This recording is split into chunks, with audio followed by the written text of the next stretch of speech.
Part 1. This video is about making a clay sculpture, casting it, and producing a plaster sculpture. In Part 2, which is another YouTube video, I take that plaster sculpture and make a rubber mold.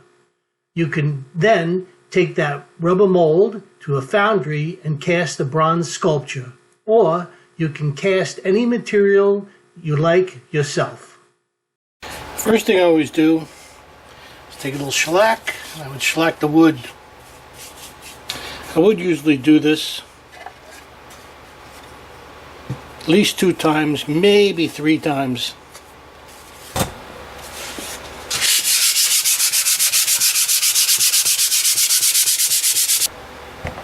So next I'm going to mount a 1/2 inch floor flange. So I mounted my flange. Now I'm going to take some bright wax, mini wax, any kind of wax, and I'm going to wax. Nice thing about the flange is you can take these 1/2 inch pipes and I can make it any size I want.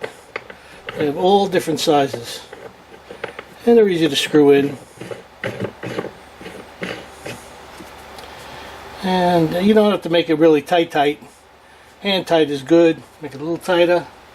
That's fine. I ain't going anywhere. I will keep the bottom one a little bit loose. When I'm making the mold, I might want to screw it off. I made these little pieces of wood. I'm going to make a T out of them. The best pliers to use for wire sometimes are called lineman's pliers. Lineman's pliers, right? They don't close all the way, but it holds the wire, and it also has a wire cutter. And this wire, well, it's 1.2 millimeters, and it's just regular old wire. And I'll take a little piece off here. It's nice because this got a little. Next thing you want to do is you want to take your cross tees, take a little bit under, you're going to take it over, okay, this one is going to come across and back, across and back, and you turn it around, cross these, take your plier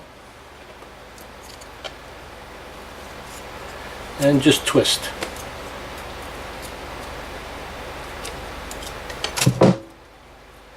And that makes your clay holder. So here I hung these. It'll support the clay.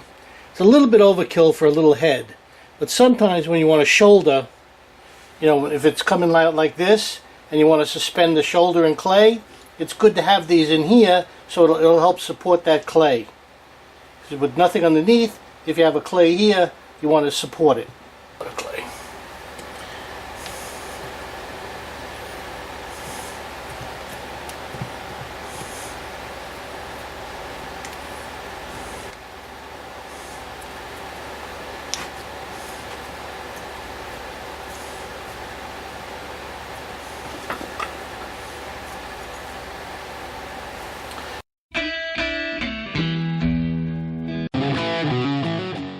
The clay sculpture is finished. You could now make a silicone mold right over the clay. I'd rather make a plaster sculpture for 2 reasons. One, you can carve in the mold, and the second is you can do more sculpting on the plaster cast. Okay, so the first thing we have to do is put the shims in. This is aluminum, they make brass, they make all different kinds. Okay, so we're going to be putting this in. But the first thing we have to do is decide where we're going to put it, where it won't disrupt the sculpture so much. So I've been looking at this, and I think the best place is right behind this ear. Or actually I'm going to go right through this. Okay, I'm going to go right through this. That's the first spot. Yeah. See a spot here. Yeah. Right, instead of jamming this all the way in, I'm going to take this back here, and I'm just going to put a little piece right there. So now I got that where I wanted it. Here I can pretty much come down straight.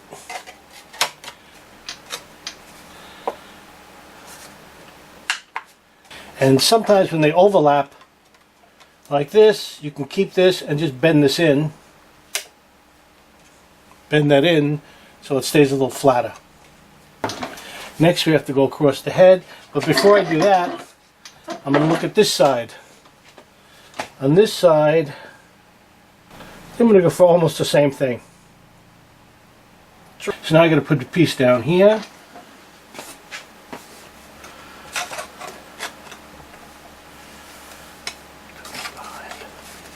If I do it from behind, it's going to sit nicer. Here is a register. Right? So I'm going to put another one. I'm going to put another register. Now we have a register so it can't shift. Okay. And so the next one is come across the top. Here to here. Put another piece behind here. Piece here. And this stuff we could probably just cut with a scissor. Okay. So now we have the shim all around the piece. Okay. Next thing is we want to make sure we get all these pieces flat. Like this isn't flat right here. This way a little bit. And this comes here. And I can take this and bend this over this way. Now it's flat. Okay. There's a big discrepancy here. Too much, but I can cut this a little bit here. And cut this here. I can fold this here.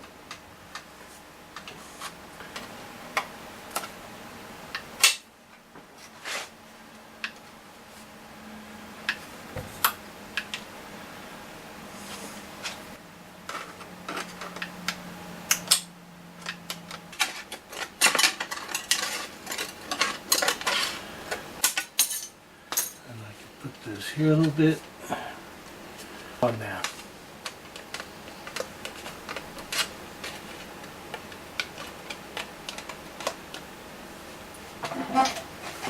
So now you can see the shim is in, and you can see it on this side, and you can see it on this side. So now I'm using US gypsum #1 molding plaster. I have no ties to this company, except they sell many supplies and they're very, very easy to work with. I use this stuff Pam. You can use a little olive oil too. What I do is spray a little bit. It helps it so that, and wipe off the excess. And it helps so that the plaster comes off the bucket easy. For our first layer, which is really a thin layer. That's probably plenty. Okay? For our first layer. A bigger bucket, pail, because for the second batch, we're going to need a bigger one. And I'm using the same paper towel, and I'm going to wet this one again. Get off all the excess. And that's probably good for the second coat. Okay, so now we're set up. I got some tools. I got a little spatula. I got a pouring tool if I need it. And I have a brush. Okay. And now I'm going to use this Rit dye. And I'm going to put a little Rit dye in the water. Just need a little bit. Not much.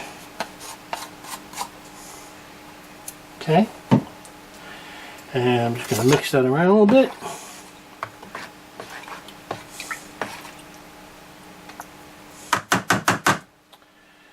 And I'm going to put in the plaster.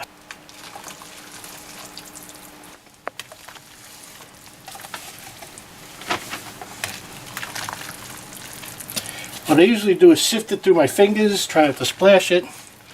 Kind of sift it through my fingers. So no lumps.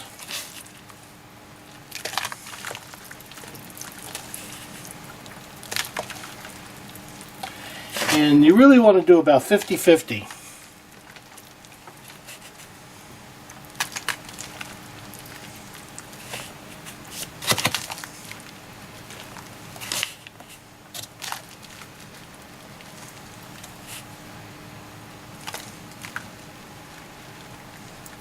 Actually, with the blue, it's nice to see just about how much you need.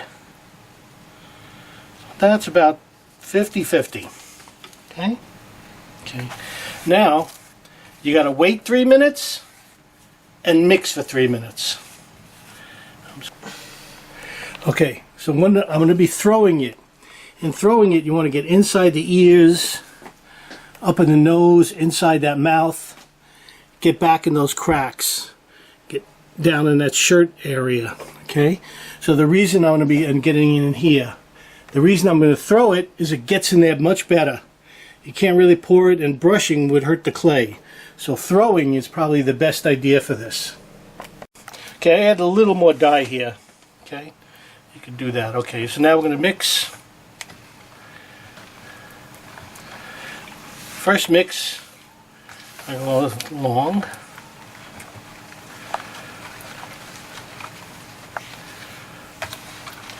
And I think I'm going to add a little more dye. A little bit more.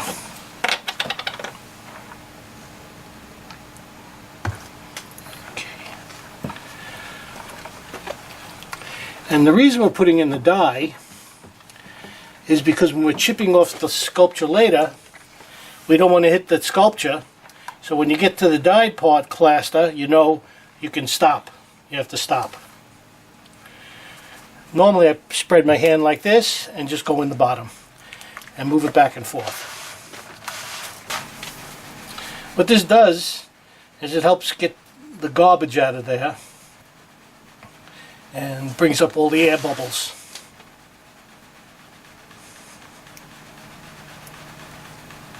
See, it's like forming over here.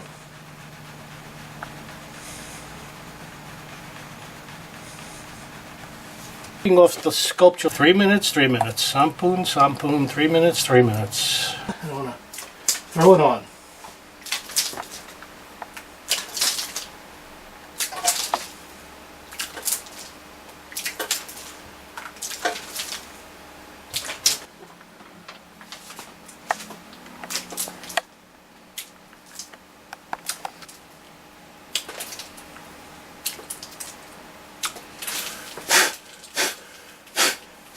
Little brushes to get up into the air.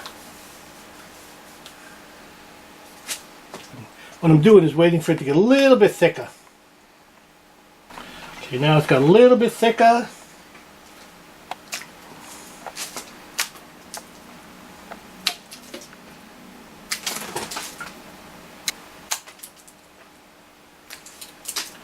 Then here's the bigger bucket, and we're going to fill this.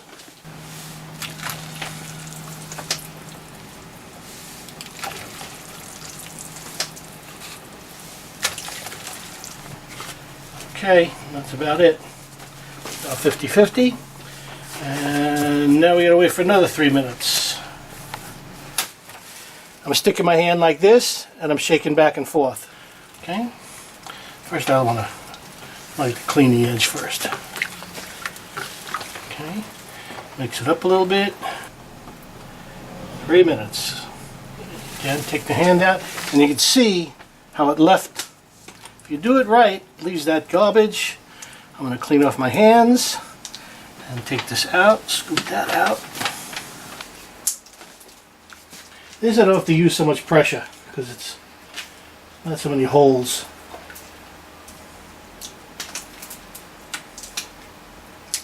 Okay, that's the first thing. We covered that. Now I'm going to wait. You see the plaster is not so thick now. So now it's thickened up a little bit. So I'm going to redo this.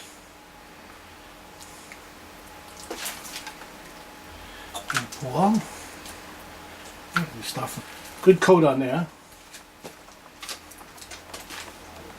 A little brush, and I can brush it along the shims. Just going to take this and put a little more on.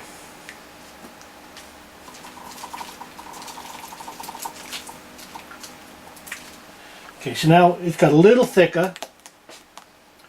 So now I'm going to go over and just cover again.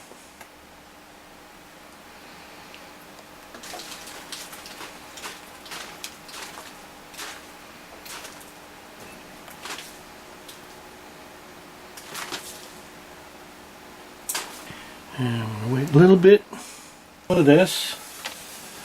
And this is nice and thick here, so I can start using this.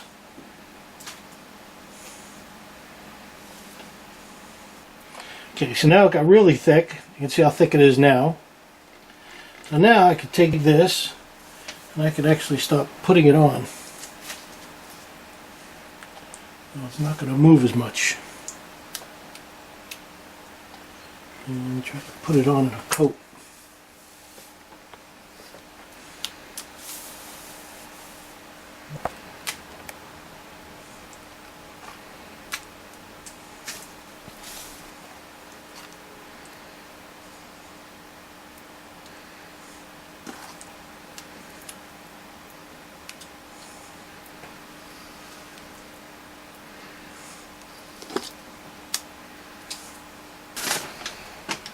Turn on.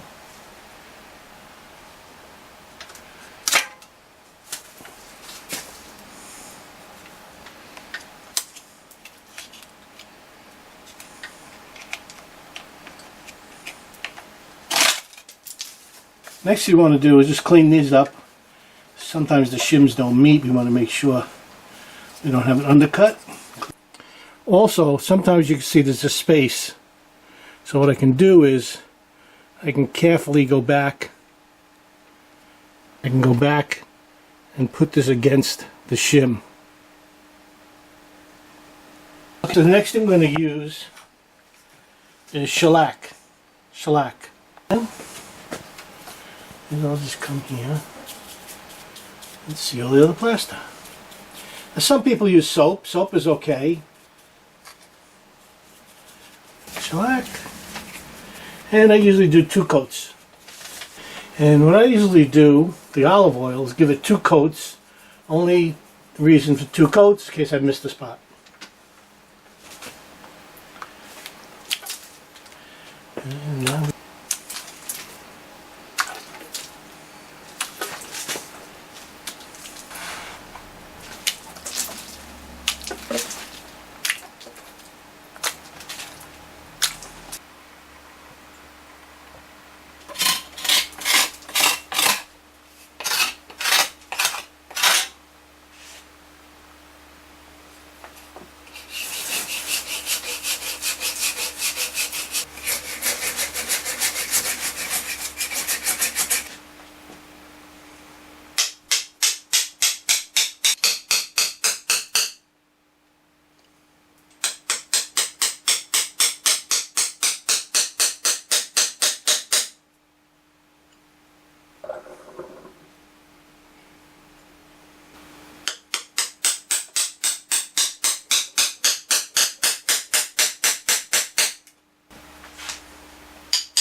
So I've been using a blunt screwdriver, and now I'm going to try to pry it open.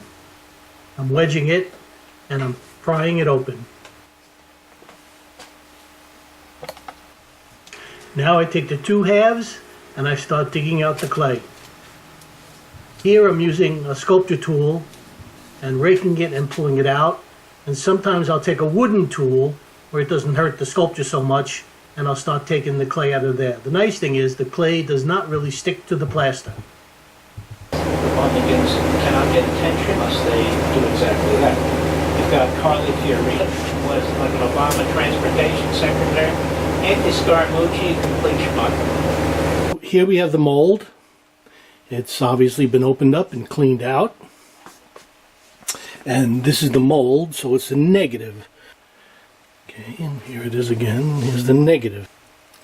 Now, you could have taken the clay and just put silicone over the clay, the water clay, and it won't inhibit it. And you could make a mold that way. The reason I've made this plaster mold, and I'm showing you how to make this plaster mold, is because here's an example of I want this section here, okay, to be carved in the mold. When I carve in the mold here, it becomes, when I cast it, it becomes out. So anything I carve into this becomes an out. Whereas if I tried to make this an out, when I was sculpting it, it would take a long time and really hard.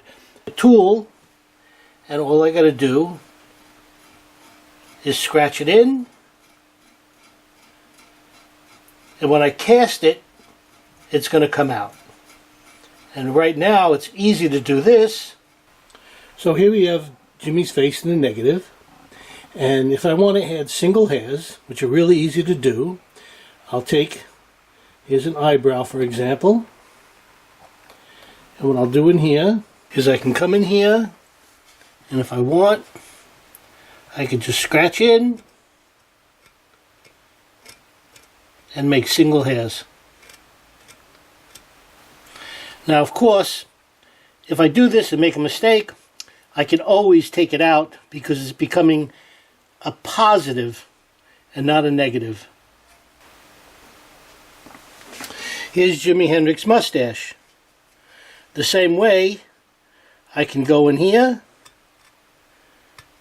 and do fine lines. It's all cleaned out, and I'm going to use the Murphy's oil soap. I've used this for many years. It's Murphy's oil soap. There's probably other products that'll do this. And I'm using a brush. Round brush is nice. This kind of brush. I put this on the tape so it just doesn't scratch it. And I'll put some water in it.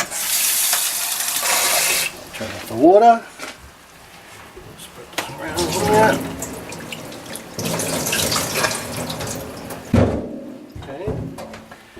I'm going to pour a little Murphy's oil soap in it. Take the brush. And we're going to start lathering it up. Down here. And we'll start lathering this up. Okay, this is pretty much it. You just keep lathering, lathering, lathering, and lathering. And generally it takes about 3 coats. I'll show you what it looks like. You'll know when it's done because you'll get water actually when you put water in it, it'll bead up, and then you know you're good to go. Regurgitating press releases about logistical issues now that we know the issue. Well, which media outlet would do that? Now you can see the first layer. We've got a nice good lather on there. Some water, and we're going to rinse it off. And then we're going to pour some more in here. And we're going to start the process all over again. And now you can see it's starting to bead. It's starting to bead up on the surface. Once it starts beading, it's almost like a skin. You know, you can feel an oily skin on it now. So now I want to put together the 2 parts with a little plaster bandage. So to make it set faster, I'm going to put in a little salt. Now you can do this with ties and twist ties and belts and rope. To me it's just as fast. In the plaster. This plaster I'm using is very inexpensive plaster, not so good grade. I just want it to hold together the 2 sides. Now I'm going to take these strips, put the plaster, there we go, and I always start with the top of my hand, come down.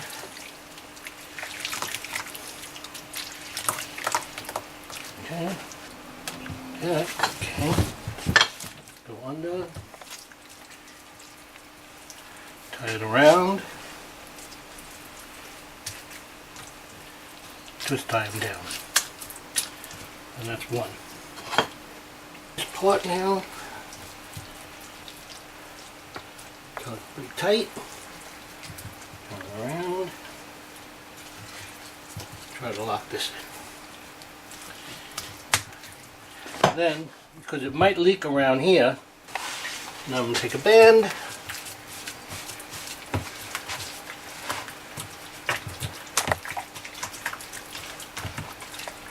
This in. And I'm going to come around here. Just, it'll help hold it together and it'll stop any real leaks. Cold water. Hydrocal plaster. You got this in the thing? It says hydrocal plaster. And sometimes I break it up with my hand a little bit. Break it up with my hand a little bit. And I start putting it in.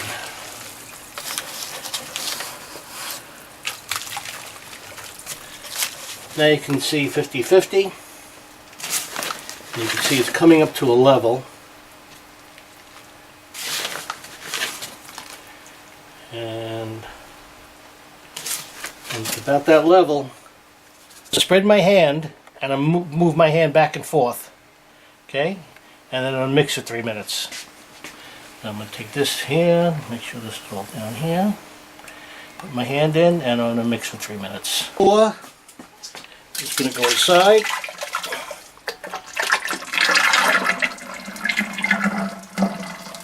Don't need it all. I'm going to put this down over here now. Take this and carefully I'm going to start rolling it out.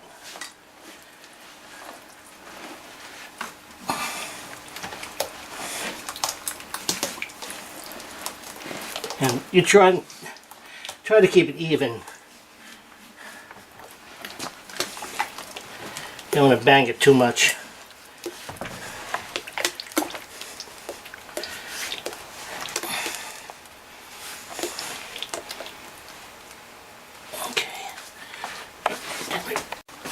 Okay, second pour.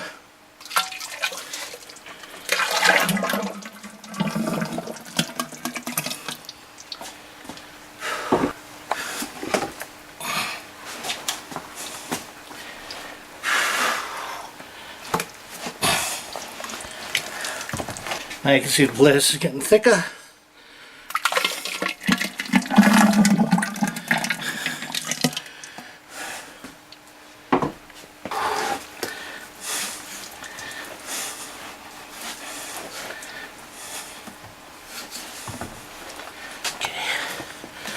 So now I have a thickness on there.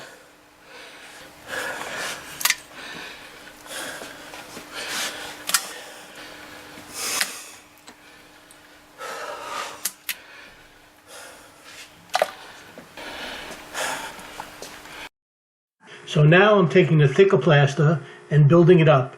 You really only need probably 5/8 of an inch, 3/4 of an inch, but you build it up. Now I'm wiping the edge. Remember, a clean edge is a happy edge.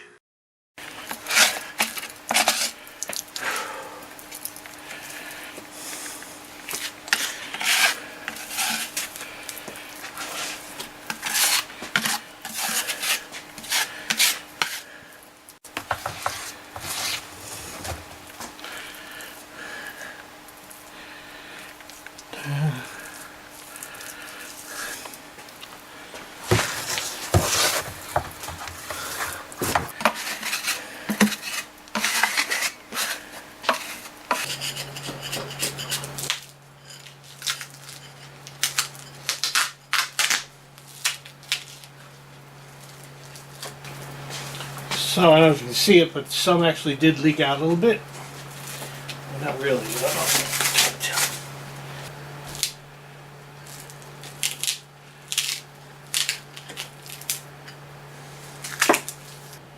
And I'm not going to use a chisel because I want this point, I don't know if you can see it, but this is a flat end screwdriver, so it gives it more of a shock. I don't want to come in with a sharp object. Now, I'm just going to start .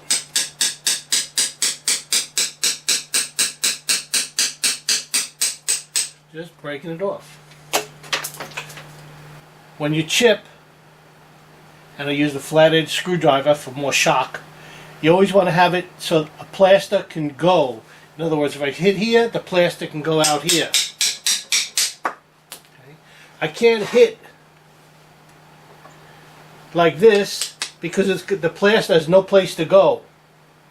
Okay. So you always have to hit. I can hit here because this plaster can go this way. You got to have a place for the plaster to go. I can hit here because the plaster will go out this way. Okay. You always have to have it with, you know, even marble, same thing. You have to have it for the chip to go out. Here's a perfect example of why we put that blue layer in.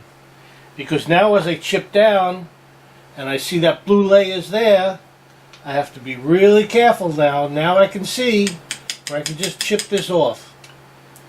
Okay, and I'm not going to hurt the sculpture. Just remember, you have to have a place to go,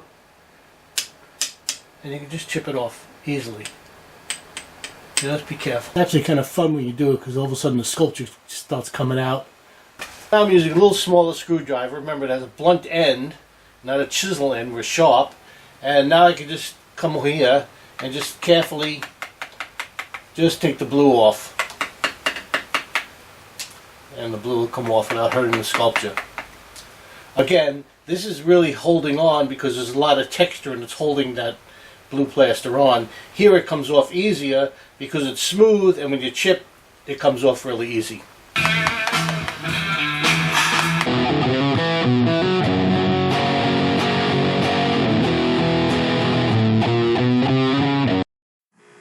Now I'm taking this metal, almost like a right angle tool, and the plaster is really stuck in all that little hairs that I've made. So I gotta really just carefully go in there and pick it all out. This tool works really well to a type of tool like this. Wait a minute, something's wrong with you. Here I'll take a Dremel rotary tool with different bits and I'll sculpt that way. Here I'm actually using a wax tool. This is for wax, but it works really good for sometimes for sculpting the plaster.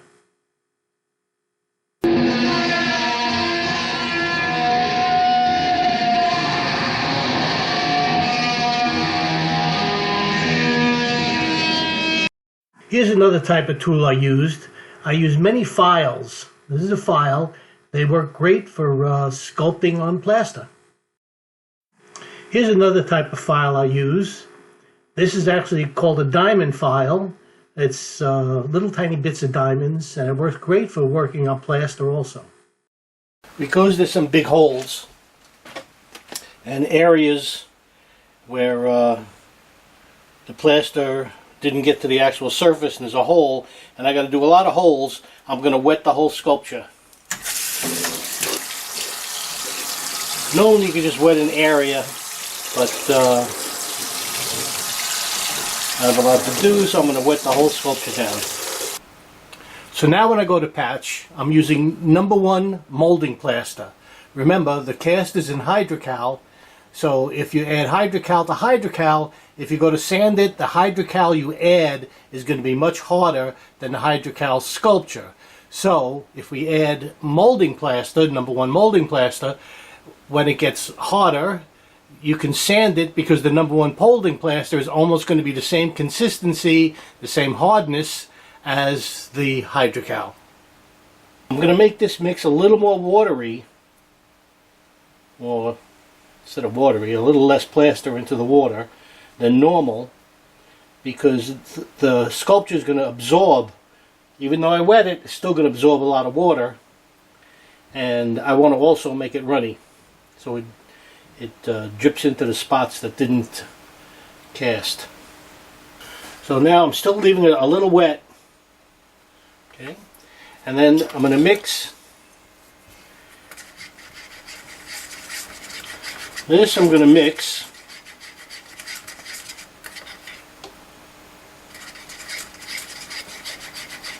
remember, I'm filling holes now.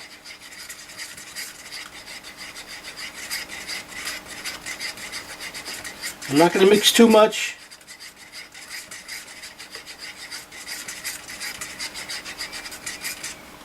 That's good enough. And this is much wetter than the plaster I'd normally use, but I want to patch up a hole.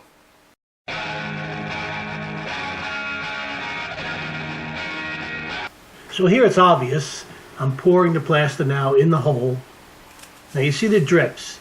Now the sculpture is fairly wet, pretty wet. So now it's easy to wipe off the extra plaster.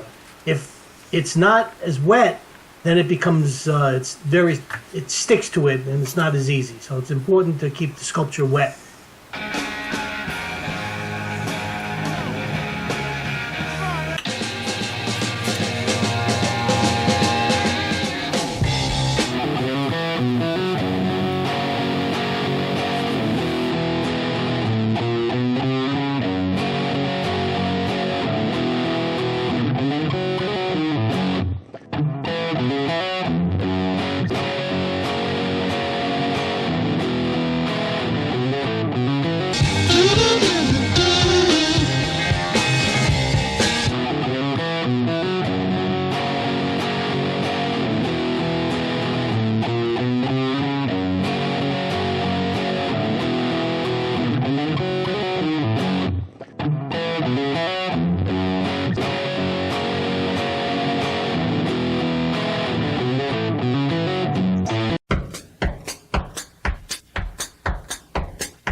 Sometimes I take a little sandpaper and I'll go over it, a little sandpaper. Or sometimes I got this nice little file here, really thin file, and I'll go over it. And remember, the nice thing is, because it's #1 patch, #1 plaster patch over the hydrocal, they become almost the same consistency. Here on the ear, I'm missing a little bit right there. I don't know if you can see it, but I'm missing some right there. It's fairly dry. So what I did already was give it a spray of water. I'll give it one more spray of water and then I'll start patching. #1 molding plaster. And I'm going to put some in here. Now I want to leave a lot of water. Like that's it. So there's a lot of water in the mix now. Okay, that's important. And I'm not mixing. You don't mix it. Just leave it alone and then you start dipping the brush and working with it. And you can see it's mostly water, and it's underneath.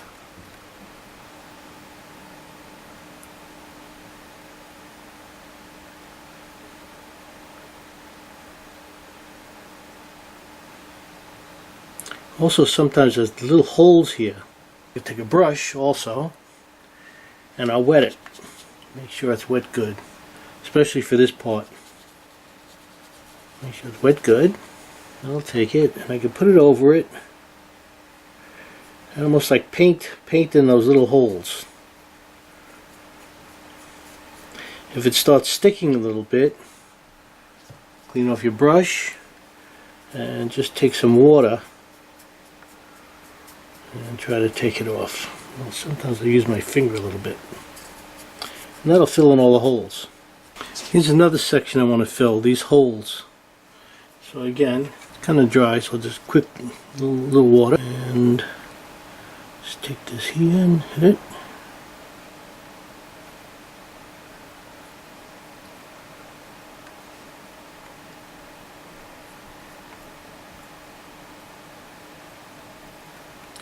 And then I want to put a little bit right there.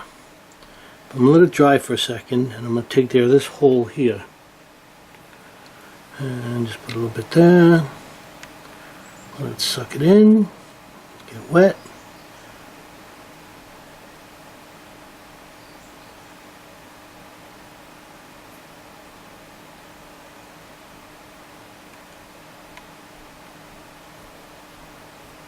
A bit more. I'm going to leave that. I'm going to come back to here. Oh, a hole here too.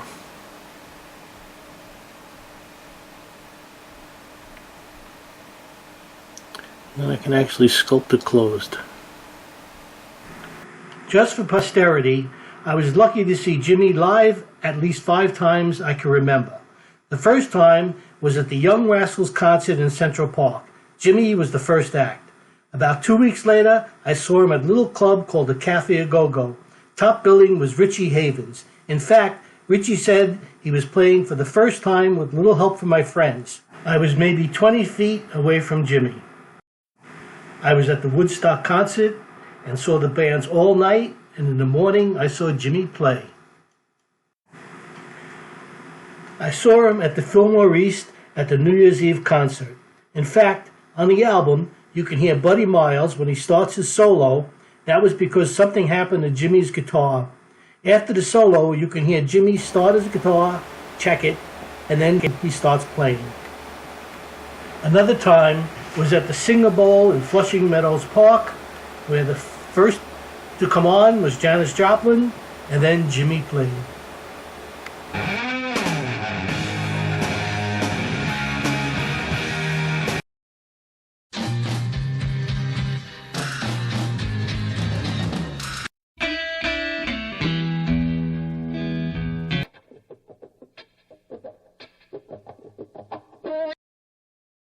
Good day, sir.